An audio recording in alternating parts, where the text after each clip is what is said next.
Here's something that you may not have expected to hear in a video about fish, or, well, anywhere lately. There's a fish that might be able to bring US Democrats and Republicans together. They aren't going to turn this country into a beautiful utopia of peace and understanding, but at least on this one issue, we may be able to find some common ground. Okay, water.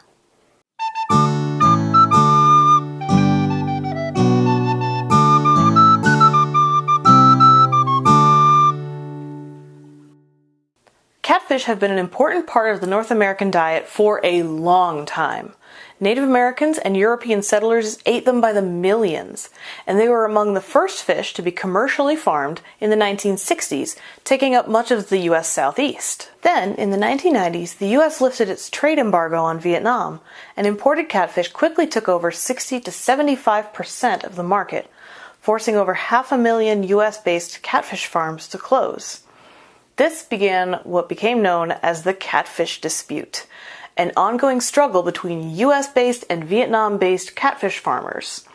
The Catfish Farmers of America has been fighting the Department of Commerce on this ever since, one victory being that all imported catfish must now say, "Made in Vietnam." But in 2008, they took it an unusual step further. They asked to be more tightly regulated.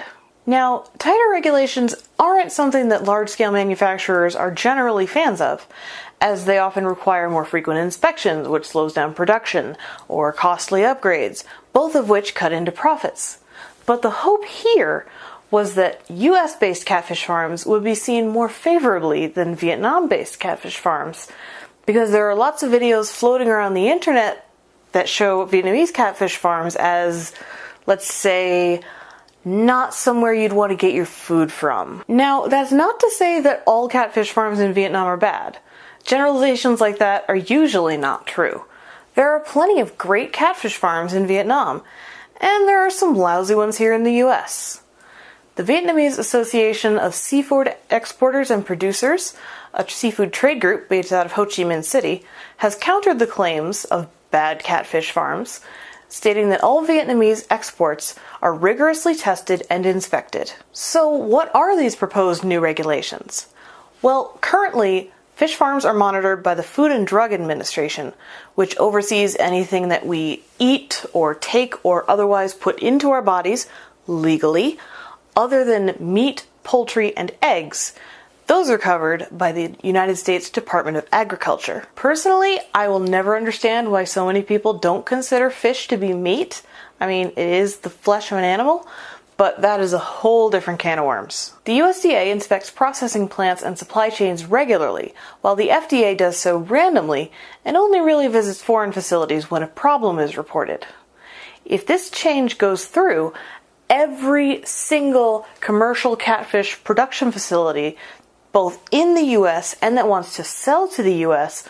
will need to meet USDA food safety and sanitation standards, or lose the right to sell to U.S. markets. Vietnamese officials claim that changing catfish farms from FDA to USDA oversight could create an unfair barrier to free trade, an issue that's deeply entangled in the already controversial Trans-Pacific Partnership.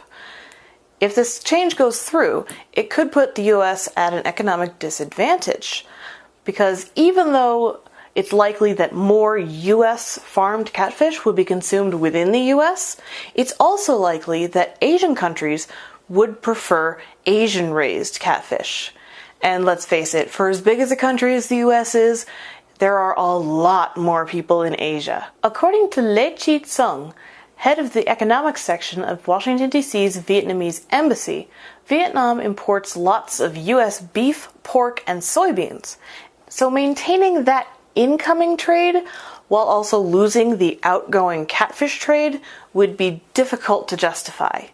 Entire communities could be thrust into poverty, which, aside from the humanitarian issues that would result, could also strain relations that we've been trying to rebuild for decades. Stateside, the bill to change regulatory agencies has been supported or opposed based more on economic policy differences rather than political party loyalties.